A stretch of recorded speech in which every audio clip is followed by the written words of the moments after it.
COVID-19, pushing the death toll to 36,934. This is the first time in 7 days that reported deaths fell below 200.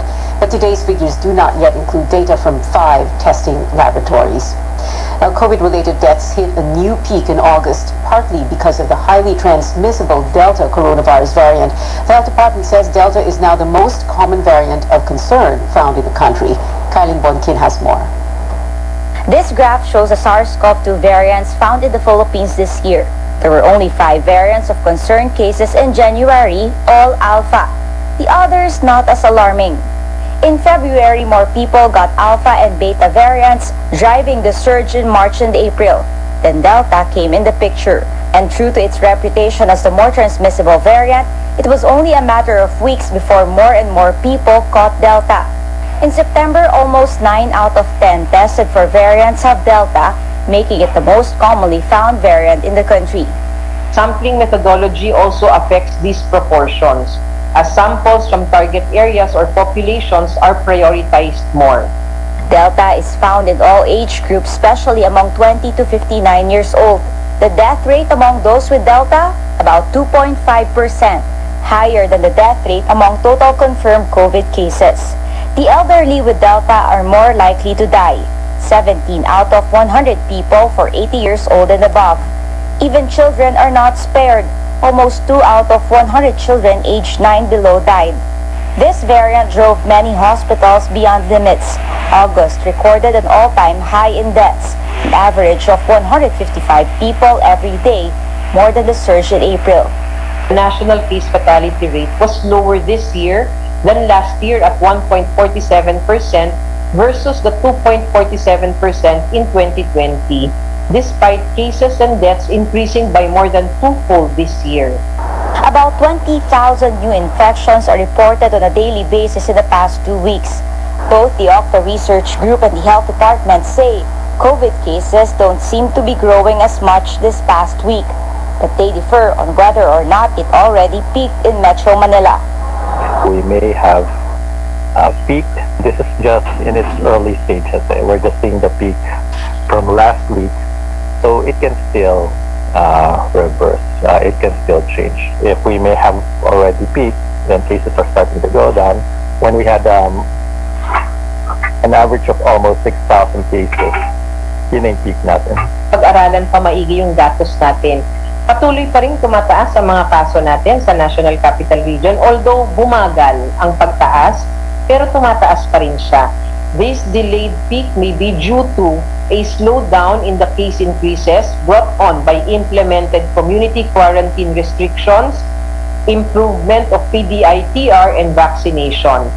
The government projects COVID-19 cases peaking by end of the month or early October.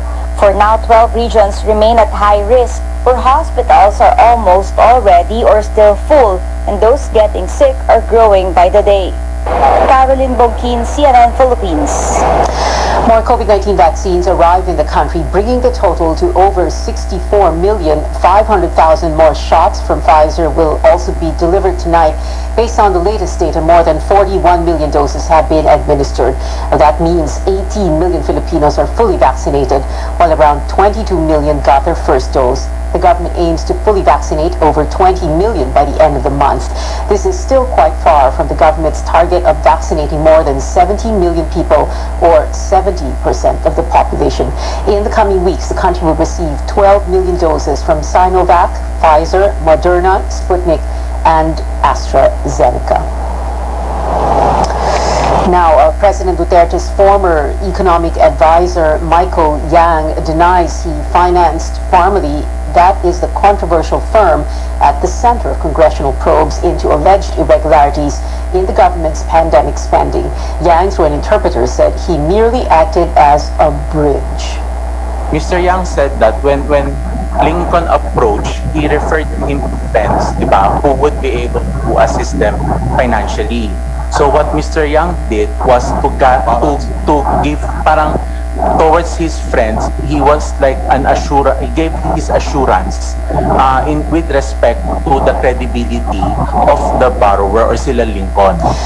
Now, this contradicts the statement from the officials who named Yang as their financier. Formerly needed a backer because its capital was just at 625,000 pesos when it began winning government contracts. The company bagged over 8 billion pesos worth of deals last year. Coming up, Senator Manny Pacquiao is ready to fight as a presidential candidate, but another faction of his party dismisses the move, and a group calls out two politicians, labeling them junior dictators. Details next here in Newsnight, where we go above and beyond the headlines.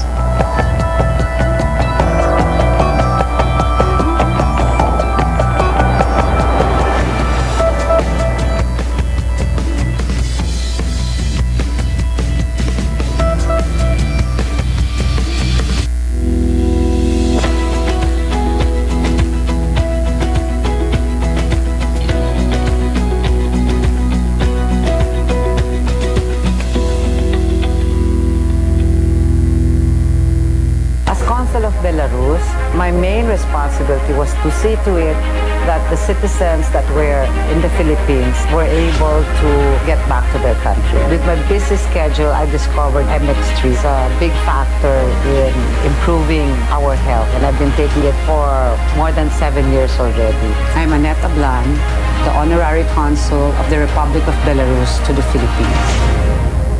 Mahalagang paalala, ang MX3 capsule ay hindi gamot at hindi dapat gamitin pang gamot sa anumang uri ng sakit. When the world was changing for photographic film, we helped change the world as a pioneer of the digital age. In healthcare, we're revolutionizing diagnostics by applying our AI technology. But why stop there?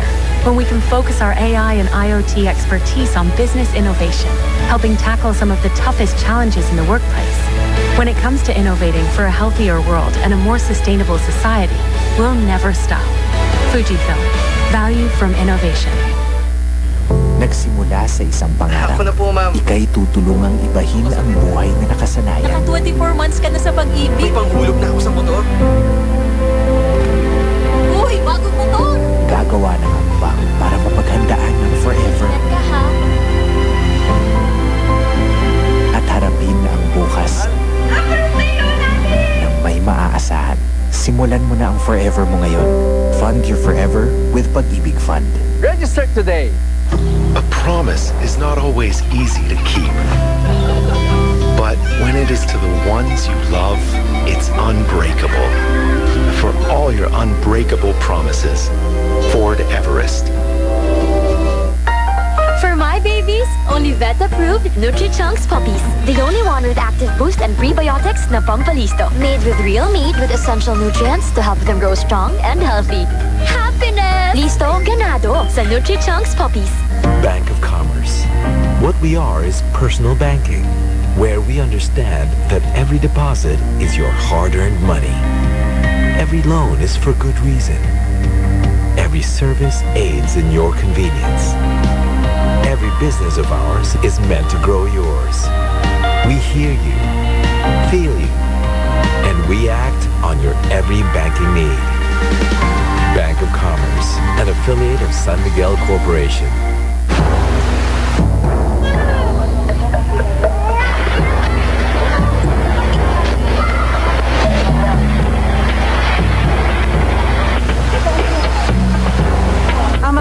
Residente ay stranded pa rin. Lahat halos ng mga bahay dito ay sira. Lampas tao na yung tubig. Overnight thinking, binantayan din natin ang sitwasyon. A portion of the Arden Bridge here in Navotas was destroyed. Nakikita niyo sa likod ko ngayon, malakas na yung agos ng Banano River. Talagang nagbuhos ng napakatinding ulan. Ang resulta, lagpas taong taas ng baha. Agabit ako, takot na po kami. Ilang minuto lang po na ang taas na po ng tubig. Merong mga outsiders na nananamantala. Wala pa nga rin daw tumutulong sa kanila. Kahit yung mga bahay dito sa paligid, lubog na sa baha.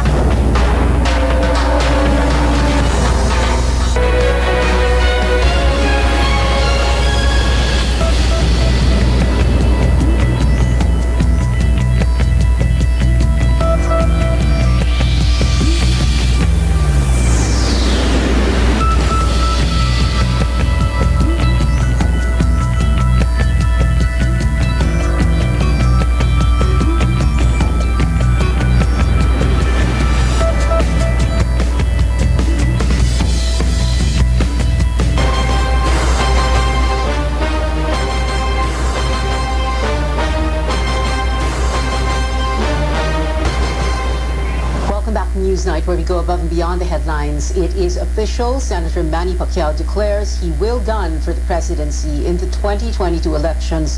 Pacquiao accepted the nomination to be the standard bearer of the PDP Laban faction that he co-leads with Senator Coco Pimentel. The group says it is ready to fight back against the wing backed by President Duterte. CNR Arcangel has more. It was the turn of the PDP Laban faction led by Senator Manny Pacquiao to hold a national assembly nearly 2 weeks after the group chaired by Energy Secretary Alfonso Cusi organized a similar event. Pacquiao's camp claims over 10,000 members nationwide attended the event, though most of them were only online. The attendees also insist they are the legitimate members of the ruling party and not the politicians present at Cusi's gathering. They nominated Pacquiao to run as the party standard bearer in the 2022 elections and he accepted. Tinatanggap ko po ang inyong nominasyon sa akin bilang kandidato sa pagkapangulo ng Republika ng Pilipinas. Si Manny Pacquiao po ay handang gumabay at mamuno sa inyo sa panahon ng kahirapan, pagbangon at pag-asinso. His faction has given Pacquiao a free hand to choose his running mate as well as candidates for the group's senatorial slate. Senator Aquilino Pimentel III, whose father and namesake established PDP Laban 3 decades ago, took a swipe at Cusi's group, saying Pacquiao's faction is ready to fight. The Cusi wing has asked the Commission on Elections to declare Pacquiao's group as illegitimate party members. It also named Senator Bongo and President Rodrigo Duterte as its official candidates for President and Vice President. Go, however, has declined the nomination. Hindi po natin papayagan ang pag-hijack ng ating partido. Tayong lahat, mga sa online, tayong lahat, isa lang ang partido natin ang PDP Laban. Yung kabila patalon-talon na partido. The COMELEC says the issue on PDP Laban will be referred to the ONBank, but there's no word yet on when it will be decided. Cian Arcangel, CNN, Philippines. The PDP Laban faction led by Energy Secretary Alfonso Cusi is not surprised with Pacquiao's announcement. Cusi only has a short message for the senator. He says, "Good luck." The group says it did expect the announcement, adding in another interview that it will probably end, quote, in a tragedy for Pacquiao's faction. The Cusi-led wing adds there is little to no chance of reconciliation now. It looks to expel Pacquiao from the party as it waits for the Commission on Elections to decide on its petition to declare the lawmakers' wing as illegitimate. The Cusi-led faction nominated Senator Bongo as standard bearer and President Duterte as his running mate, who has already accepted. In the meantime, COMELEC points out that there are no official candidates yet and that it only recognizes one PDP Laban for now. Spokesperson James Jimenez told CNN Philippines the COMELEC and Bank will decide on the dispute once both factions have submitted their authorized signatories. Tatanggapin po yan dahil yung sinasabi nga natin, ang pagtanggap ng Certificate of Candidacies ay ministerial sa parte ng COMELEC. No? Ibig sabihin, walang choice ang COMELEC kundi tanggapin ang kanilang mga ipafile. Pero syempre, hiwalay na usapin pa yung sinasabi nating giving due course or yung talagang bibigyang visa yung final. So, tatanggapin natin yung ipafile nila. Pero tingnan natin kung ano mangyayari afterwards. Depende doon sa pagre-resolba ng kanilang intra-party dispute kung sakaling meron man. The filing of certificates of candidacy takes place from October 1 to 8.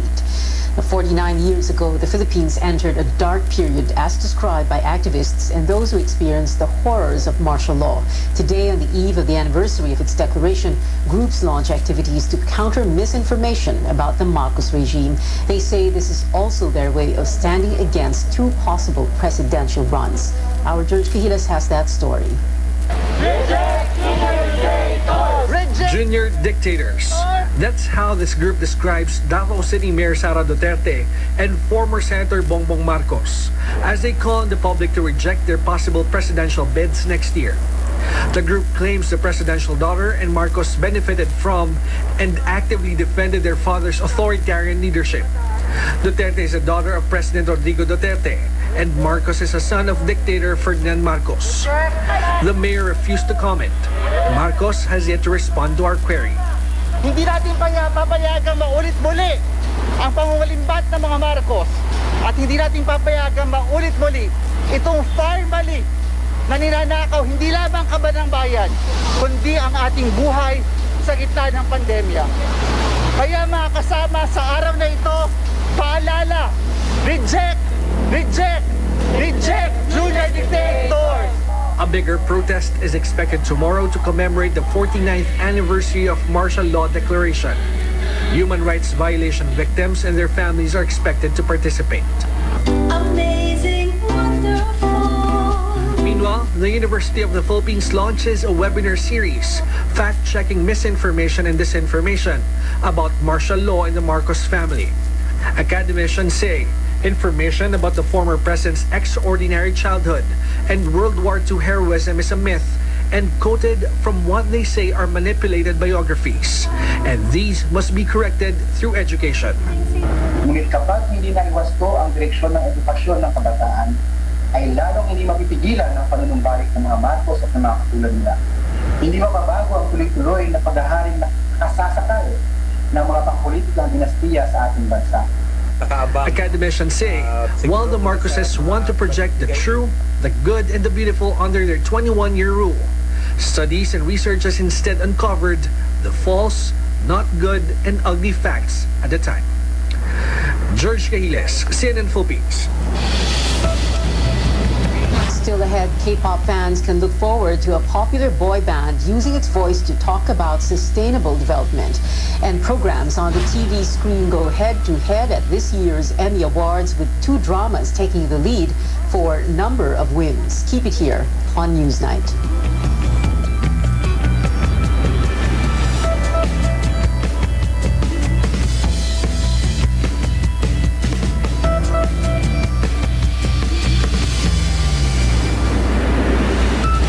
When the world was changing for photographic film, we helped change the world as a pioneer of the digital age.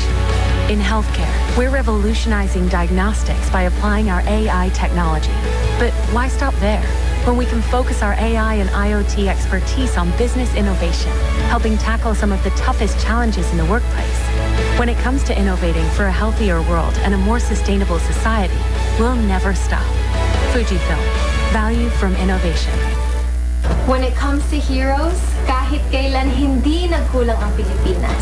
Mga taong matapang, lumalaban, at bumabangon kahit may kinakaharap na problema.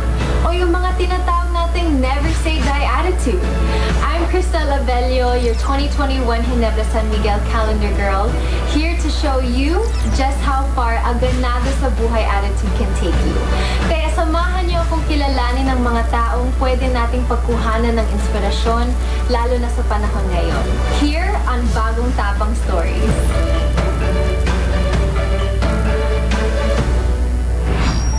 When turbulence hits in life, it hits hard. Natutunan ito ni Maurice Maureen Avila nung natanggal siya sa kanyang dream job bilang flight attendant noong 2020. Pinili niyang maging matapang. Ang tatay ni Mau ay isang tricycle driver at ang nanay niya ay nagbebenta ng peanut butter. Alam ni Mau na hindi sapat ang kinikita ng kanyang magulang para sa kanilang pamilya. So with support from her boyfriend, nagsimula siya ng kanyang unang business, ang magbenta ng LPG. Ibang-iba ito sa pagiging flight attendant, pero para kay Mau, it doesn't matter. Sabi nga niya, kahit gaano ka glamorous yung work mo, huwag kang mahihiyang bumaba, huwag kang mahihiyang magtinda. And what other people have to say about your work does not matter. Pangarap pa rin niyang makalipad muli at bumalik sa pagiging flight attendant. But for now, whether she's selling LPG or doing any other job, she's taking things one day at a time. Everywhere in the Philippines, there's an unsung hero whose story is just waiting to be told. Just goes to show that even in our day-to-day life, anyone can embody that bagong tapang spirit. I'm Cristel Abello, your 2021 GSM Calendar Girl. See you next time for more stories na nagpapakita na kahit may bagong hamon sa buhay, may bagong tapang sa One Ginebra Nation.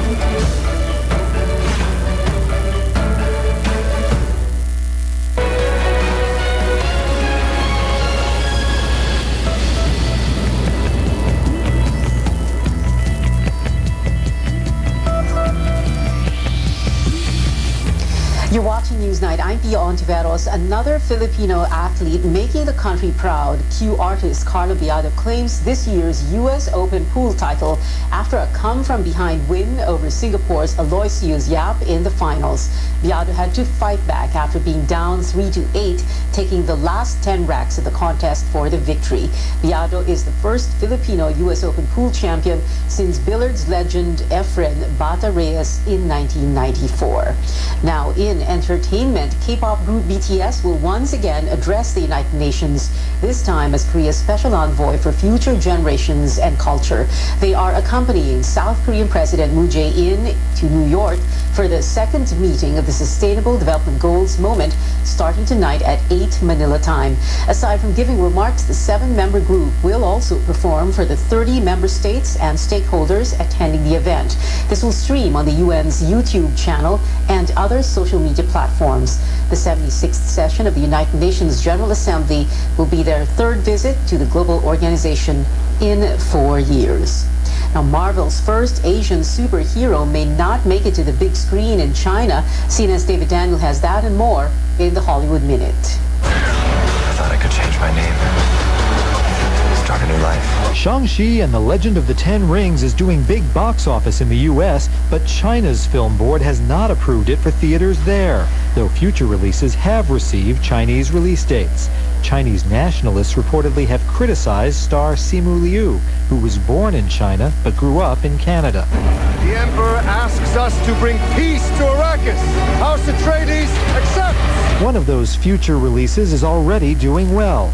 Dune debuted in 24 international markets, including Russia, France, Germany, and Italy, and made $36.8 million in its first weekend. The film expands worldwide, including the U.S. and China, on October 22nd. You know who you are, don't you? Your buddy from Belfast, where everybody knows you. An Oscar boost for Belfast. Kenneth Branagh's black and white drama, based on his childhood in Northern Ireland, won the People's Choice Award at this year's Toronto Film Festival. 12 of the last 13 winners went on to receive Academy Award nominations for Best Picture, and 5 of those films won the top Oscar. In Hollywood, I'm David Daniel. And in TV's award season, Netflix drama swept this year's Emmys. The Crown, which chronicles the lives of British royalty, took home 5 trophies under the drama category. The Queen's Gambit tied with it at 11 wins. Popular for its storytelling of a female chess prodigy's journey, the show reached 62 million viewers in the first 28 days of release. The one thing that no algorithm can predict and no billion-dollar budget can manufacture is word of mouth. This award is for the fans who told their friends and who became fans who told their friends, dude, you gotta watch the Orphan Girl chess drama. The Queen's Gambit was notably awarded for Outstanding Limited Series, and like The Crown, it grabbed prizes for its cinematography and directing.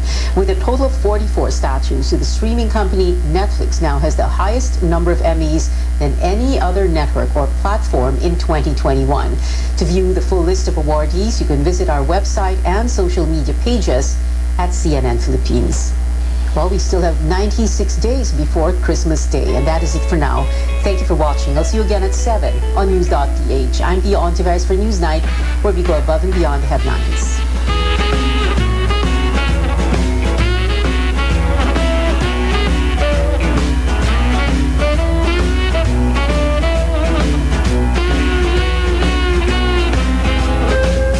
This program is brought to you by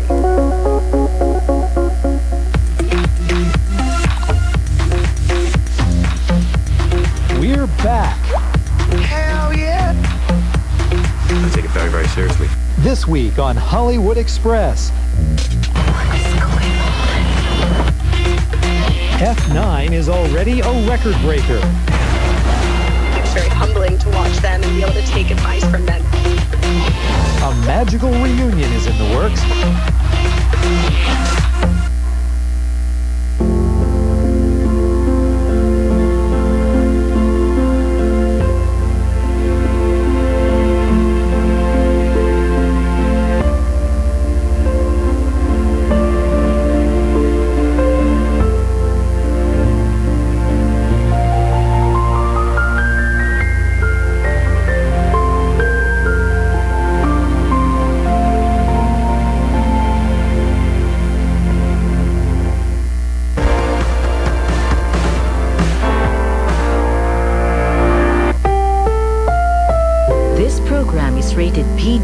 It contains themes and scenes which may not be suitable for very young audiences. Parental guidance is advised. Got a long day ahead? Well, you deserve to take a break. So chill and join us here in Wholesome Meals, A Better Life. Now, the next half hour is filled with nutritious and stress-free meals for the whole family. I'm Christine Jacobs Sandejas, and this program is brought to you by San Miguel Corporation.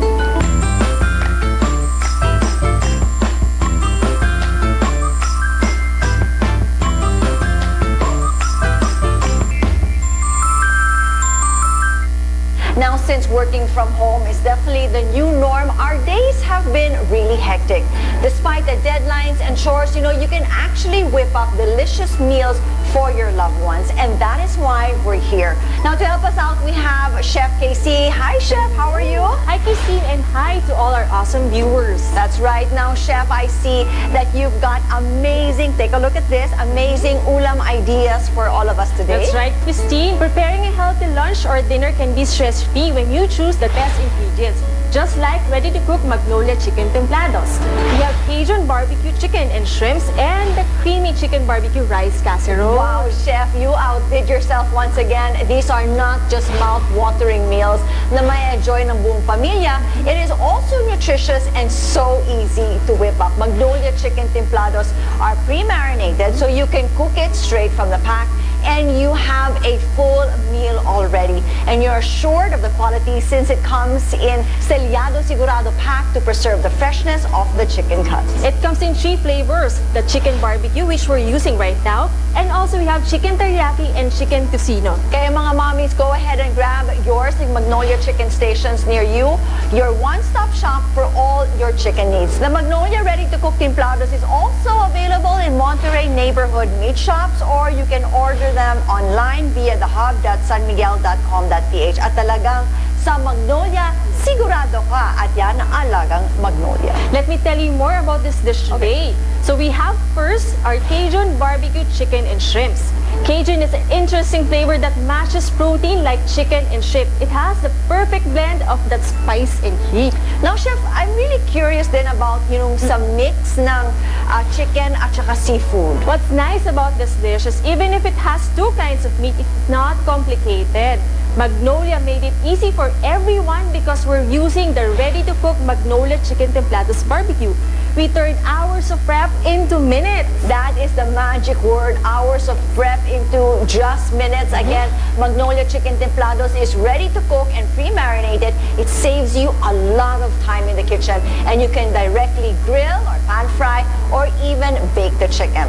Okay, Chef, now we've got to the juicy parts. You have to tell us your secret and how you prepared. Yes, sure. Let me share with you the ingredients and the step-by-step process. You will be needing 500 grams or 1 pack Magnolia ready-to-cook chicken barbecue, 10-piece or 345 grams medium-sized shrimp, 3-piece or 210 grams potatoes cut into chunks, 1 piece or 150 grams zucchini cut into large cubes, 1 cup Cajun sauce, 1 piece or 150 grams lemon cut into wedges. For the Cajun sauce, please prepare half cup Magnolia Butterlicious salted, 10 cloves garlic chopped, and 2 tablespoon Cajun seasoning, 3 tablespoon sugar, 1 tablespoon Tabasco sauce, and 2 tablespoon cornstarch dissolved in 2 tablespoons of water. To make Cajun sauce, melt butter blend in a large pan, saute garlic, then add Cajun seasoning, sugar, hot sauce, and cornstarch mixture. Simmer once and then set aside. In an oven-proof dish, arrange chicken, shrimps, potatoes, zucchini, and Cajun sauce. Cover and cook in the oven set at 220 degrees Celsius for 25 to 30 minutes or until chicken is cooked through. Serve with lemon wedges. That makes 6 servings.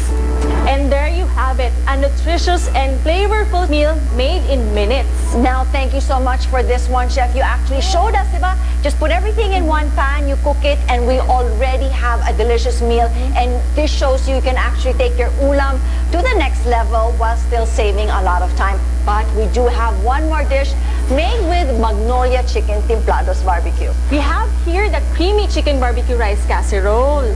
I love it. I love it. It looks like a totally complete meal. You know, there are carbs and a lot of protein, and you also have the veggies too. Yes, and I know it may look intimidating, but trust me, this is a meal that you can prepare while multitasking. Okay, Chef, I trust you, and as always, I'm excited for this part, which is the tikiman part, the tasting part. Okay, which one should we start? Okay, let's start first with the Cajun barbecue chicken and shrimp.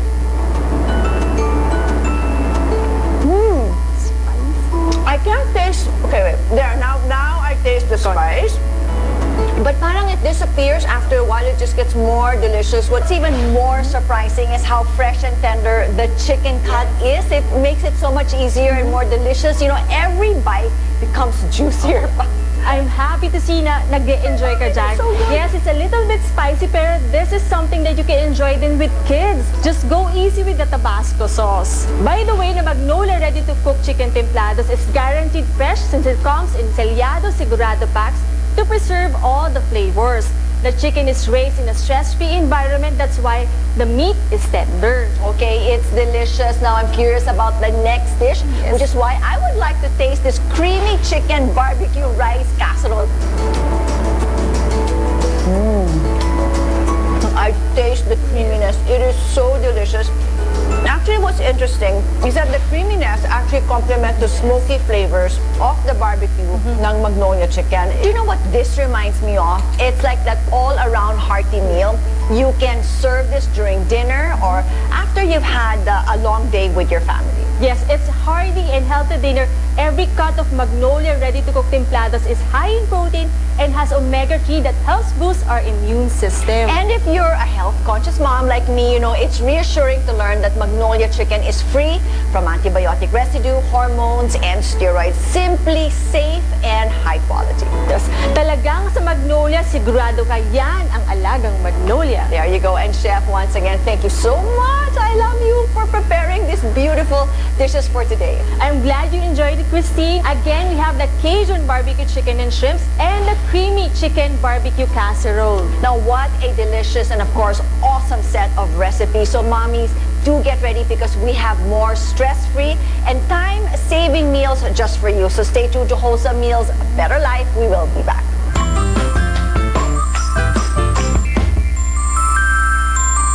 Magandang araw, Mami! Pero mas maganda ka! Mami ko yan! Mukha lang kami kapatid, no? Glowing ka, Mami! Ikaw na lang kayo mag-artista! Panay palakas pag gusto ng Magnolia chili. Kasi busog sa sarap, busog pa sa immunity boosters. Lakas ko mo, Mami! Lakas kumain! Busog sarap, busog sustansya. Magnolia Cheesy! Save time and shop online at the SMC Hub, San Miguel Corporation's e-commerce platform that delivers your groceries and more straight to your door. It's easy to order. Step 1. Choose your delivery location. Step 2.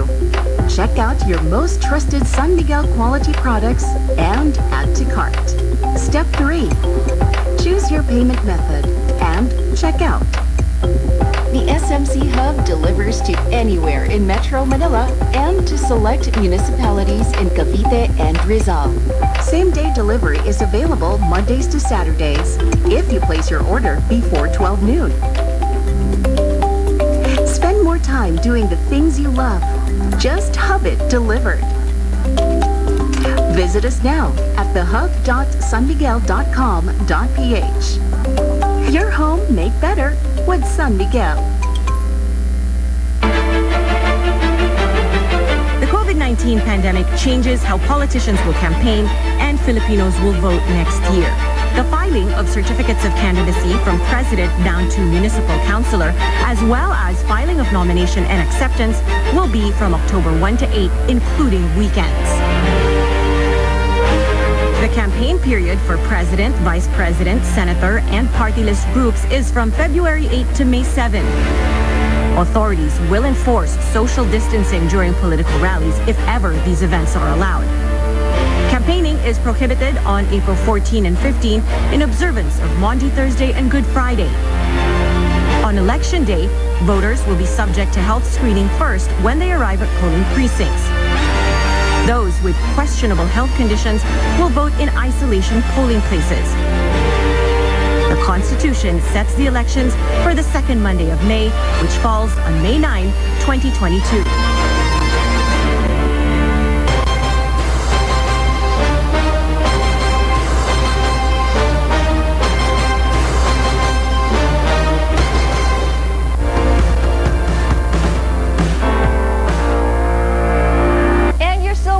Wholesome Meals, Better Life. I'm Christine Jacob-Sandejas. From savory chicken meals, we now indulge in some hearty soups inspired by Asian cuisines. Now, these recipes are surely quick and stress-free. And to help us out, I'd like to welcome Chef V-Boy. Hello, Chef. How are you? Hi, Christine. I'm glad to be here again. So happy to have you, Chef. Naman, what have you done? The aroma here in the studio, if our viewers could only smell it, it is absolutely delicious. All the dish that you've prepared for today. So we have here our chicken udon, then dakgomtam or Korean chicken soup. These two are made specially with Magnolia free-range chicken. Okay, so yummy, so delicious, so healthy. You know, I can't wait to actually taste this, Chef. Mommies, with Magnolia free-range chicken, you're free from worries. Now, the chicken are raised in Magnolia farms where they're free to roam in a stress-free environment. At siguradong safe pa because Magnolia chicken is free from antibiotics, hormones, and steroids. At yan ang alagang Magnolia. Mommies, hindi na rin kayo masistress sa paghahanap ng Magnolia free-range chicken. It's available in Magnolia Chicken Station, your one-stop shop for all your chicken needs. Or you can also have it delivered at your home. Just order online via the hub.sanmiguel.com.ph. Now, Chef, let's start, you know, while the soups or the dishes are still hot. Now, I understand, Chef, that this is the chicken udon, which has, of course, a rich flavor at, you know, sa amoy pa lang, masarap na talaga.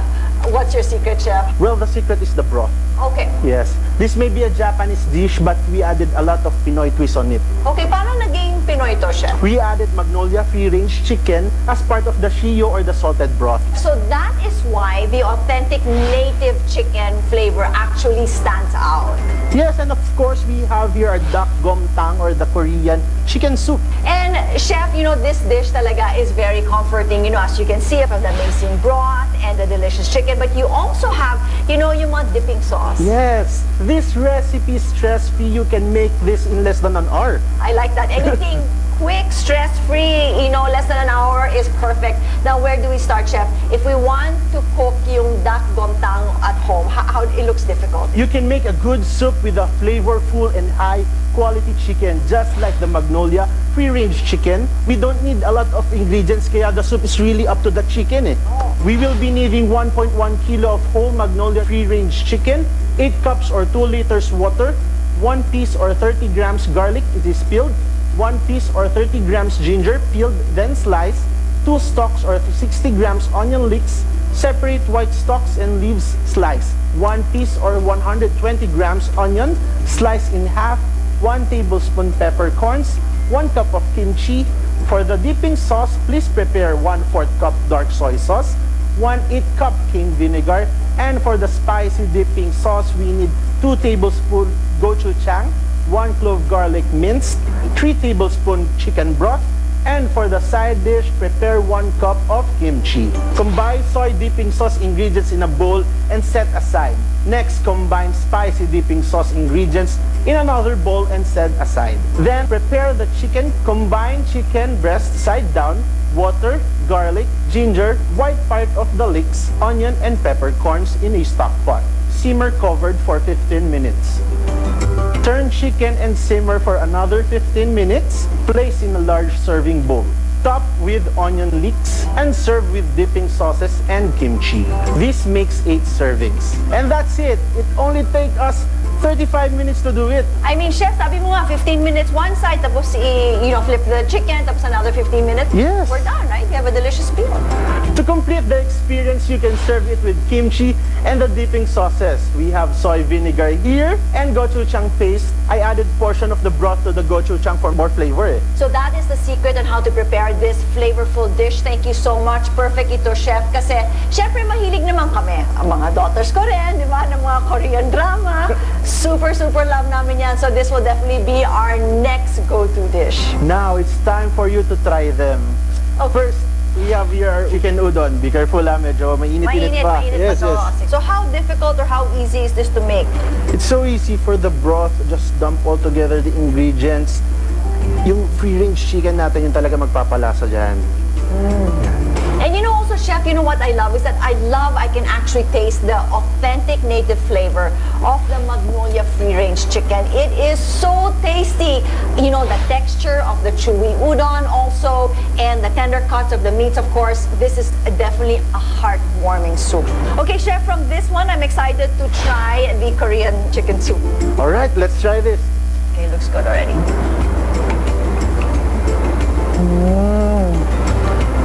I feel like I'm in Korea. Yeah. Overall, super healthy ng dish na to. You have a chicken that has leaner meat, lower in fat, and high in protein. May omega-3 pa. Okay, and not only that, but a stress-free meal made from a stress-free chicken.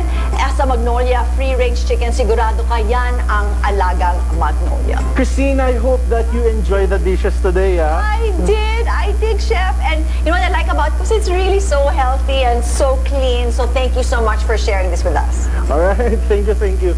Again, we have here our chicken udon, the dokgamtang or the Korean chicken soup, both made extra special with Magnolia free-range chicken. And with Magnolia chicken, you don't have to worry because this is raised in a stress-free environment and it has omega-3. Magnolia chicken is also free from antibiotic residue, hormones, and steroids. Kaya sa Magnolia, sigurado ka, yan ang alagang Magnolia. Mommies, hindi na rin kayo masistress sa paghahanap ng Magnolia free-range chicken because it's available in Magnolia Chicken Stations, your one-stop shop for all your chicken needs. Or you can have it also delivered at your home. Just order online via the hub .sanmiguel.com.ph. Okay, so once again, Chef, thank you so much for joining us. Thank you ulit, Christine. Okay, balik ka ha? Yes.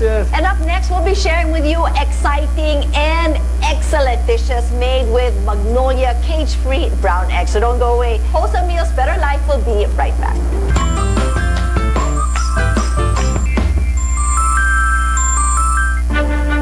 The next time Filipinos will choose new leaders is on May 9, 2022.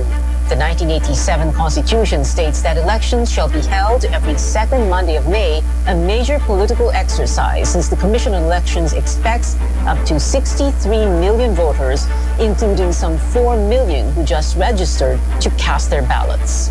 4 million potential new registrants and expected 1 million reactivations. We project that we will have anywhere from 62 to 63 million voters in 2022. But with the pandemic, we might not even get to 61 million with the way things are going. So what positions are up for grabs? President and Vice President. Voters will also select 12 candidates for senators and 1 each for district and party list representative, who will compose the House of Representatives that will have not more than 250 members and a number of party list representatives corresponding to the total votes. Voters will also elect governors and vice governors, mayors and vice mayors, provincial board members, and city and town councilors. On the same day, voters in the Bangsamoro region will hold their first regular election. Now, the COVID-19 pandemic will both be a game changer in how Election Day will unfold. Nung tinitingnan namin, inaaral namin, mukhang aabutin po talaga tayo. Yung herd immunity na sinasabi ng ating health experts, medyo matatagalan at mukhang aabutin na yung May 2022 elections. Honestly, medyo ibang-iba talaga, ibang-iba yung itsura ng ating election. And also will definitely be top of mind as voters cast their ballots. The pandemic has nearly overwhelmed the healthcare system and put government response in the spotlight. The economy is in recession, with millions losing their jobs, while prices of food and basic goods keep rising. As Filipinos grapple with a deadly virus, they also have to deal with conflicts in the West Philippine Sea human rights, drugs, corruption, and the environment, among others. And through the ballot, they can determine how the country will navigate through these crises and find opportunities in them.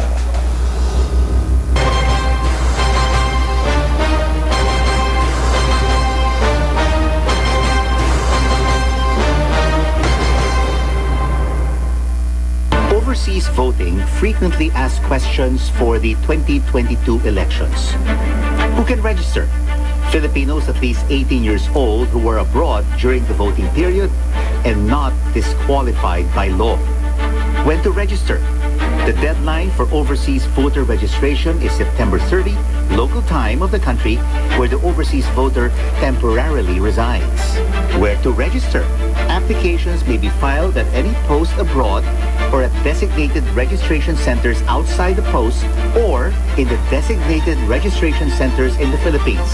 Posts referred to Philippine embassies, consulates, and offices abroad maintained by government agencies. Who conducts the voting? For personal voting, COMELEC deputizes a body known as a Special Board of Election Inspectors to conduct the voting and counting of the votes. For postal voting, COMELEC deputizes a body known as a Special Ballot Reception and Custody Group to take custody of the ballots and distribute them to registered voters during the voting. So who conducts the counting of the votes? The SBEI conducts the counting of ballots either manually or through a vote counting machine. Who conducts the canvassing of votes? The Commission on Elections deputizes a body known as the Special Board of Canvassers to conduct the canvassing.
A better life. Now for our final batch of recipes, now we would like to show you how a simple ingredient can take your family's dining experience to a whole new level. Now let's talk about eggs. Here you go. It's one of those ingredients that's truly flexible. It can be used for breakfast, lunch, snacks, or even dinner. You just need to be creative with it, and that is why today we'll show you excellent and time-saving meals made with Magnolia cage-free brown eggs.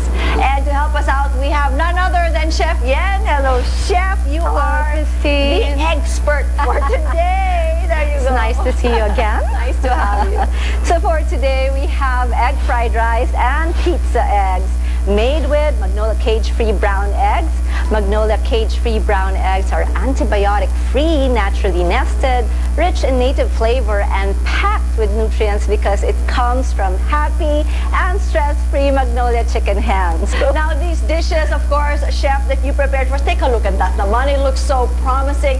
And not only that, but of course, they're also nutritious. Magnolia cage-free brown eggs is a source of high-quality protein, essential amino acids, and vitamins, which help boost immunity. Kaya perfect for the kids and the whole family. So you can grab Magnolia cage-free brown eggs in leading supermarkets and Monterey meat shops near you. Now, for customers in the Greater Manila area, you can also have it delivered right at your doorstep. Just go to the Food Panda app or visit the hub www.sanmiguel.com.ph for quality groceries and of course so much more. Hashtag Hubit delivered na when there's freedom to choose. Choose Magnolia cage-free brown eggs. So Christine, I have a question. How do you usually cook eggs? Well, I love eggs because I love the, like this really rich in protein. But, I guess the easiest would be like scrambled eggs. Right. Diba? So, maski malamig, masarap pa rin, diba? Yun ang gusto ko talaga. True. And you can pair it with sandwiches or as you prepared for us today, even with rice. And speaking of rice, Chef, I like what you did with this. The colors is so beautiful. Well, I'm glad you noticed it. Alam mo naman tayong mga Pinoy, ang egg ay talagang staple ng ating breakfast. And what I did is take it to the next level with Magnolia cage-free brown eggs. This one has a rich, more native flavor and has a brighter yellow-orange yolk, no? Kasi nga, meron niyang lutein. Yes, I like that. Magnolia cage-free brown eggs contain natural antioxidants, which is very good for the body. And as Chef nga said kanina, it also has yung lutein to improve vision and even vitamin D. We really need that right now, that promotes strong bones and muscles. Okay, now Chef, how about this one? I've never had eggs on my pizza. So it's my first time. And napakadali pang gawin that the whole family can even join you sa paggawa nito. I like that. You wanna try that later. It looks really delicious, Chef. How easy? Sabi nga madali. You will need 5 pieces of Magnolia cage-free brown eggs, and then 1/3 cup or 5 tablespoons of cooking oil, 1/2 tablespoon of iodized fine salt, 1/2 tablespoon of pepper, 2/3 cup store-bought pizza sauce, 1/3 cup or again 5 tablespoons of Magnolia quick melt cheese grated, 15 pieces of pepperoni, 2.5 tablespoons of Parmesan cheese, which is optional, and lastly 1 tablespoon plus 1 teaspoon of shredded basil leaves, also optional. We need to cook the pizza eggs one at a time. Divide all the ingredients in 5 portions. So in a medium pan, heat 1 tablespoon of oil. Place an egg ring in the center and crack 1 egg and let this cook until medium set. Now top egg with 1/5 portion of salt, pepper, pizza sauce, quick melt cheese, and pepperoni. You can also use bacon if you like. So cover the pan and cook for about 4 to 5 minutes or until the egg sets and cheese has melted. And then to finish it off, top with Parmesan cheese and some basil leaves. So this is good for 5 servings, ha? And there you go, diba? The recipe is as easy as 1, 2, and 3. Okay, so Chef, paano yung tinapay? Wala mo pizza may tinapay? Wala siyang tinapay. Walang tinapay. So yeah, it's really, literally pizza eggs. I love it. I mean, it's carb-free, so perfect for all those that are watching, of course, their carb intake. And not only, sabi nga ni Chef, hassle-free pa. At ang bilis pa. This is truly the definition of simple ingredient turned into an excellent meals. Let's jump to our tasting session. I've got this plate of egg fried rice for you. Okay, I will try this because I love rice. My whole family. Yung balam ako fried rice queen. Are you the Okay, so guys, this is fried rice. You are the queen. This is so perfect. You don't need anything else. This is like a perfect dish in itself. Yes, it's a full meal. Yung protein mo, yung egg na, di ba? Tapos, may kanin ka na, may carbs ka, may gulay pa ako nilagay. Saan ka pa? So up next, Christine, we have pizza eggs, also made with Magnolia cage-free brown egg. I think it's something that my whole family, the kids especially, can make. Snacks, everything. It's so big. Okay. So, Christine, what's your verdict? My verdict is wow. Napawaw kita? Napawaw. Parati naman napapawaw mo ako. But I think you can also pair it with bread and even rice as well if you wish. Now, the magic talaga is in the flavors of Magnolia cage-free brown eggs. Alam mo talaga, level up yan ng iyong typical fried eggs, diba? Gawin mong pizza. Gawin mong pizza. Correct. Tsaka, it's so fun to make and really flavorful. Kaya perfect ito para sa buong pamilya, pang-bonding, hindi ba? Agree. So, Christine, I'm glad you enjoyed all these exciting dishes. Ikaw talaga ang expert, chef, when it comes to eggs. Now, you can grab Magnolia cage-free brown eggs in leading supermarkets and Monterey meat shops near you. That's right. Now, for our customers in the Greater Manila area, you can also have it delivered right at your doorstep. Just go to the Food Panda app or visit thehub.sanmiguel.com.ph for quality groceries and so much more. #HubItDelivered na. When there's a freedom to choose Magnolia cage-free brown eggs. Thank you so much, Chef. I enjoyed it. Thank you as well. So delicious. You know, even though a lot has changed in the way we work, Chef, diba, quality time with our family should be and will always be our top priority. Now, sometimes that shared moment means enjoying a delicious meal that takes the stress away. And with that, we look forward to sharing more food hacks with you here on Wholesome Meals, Better Life, where you offer you the best ingredients for the best meals for the entire family. I'm Christine Jacobs-Sandejas, and we'll see you again next time.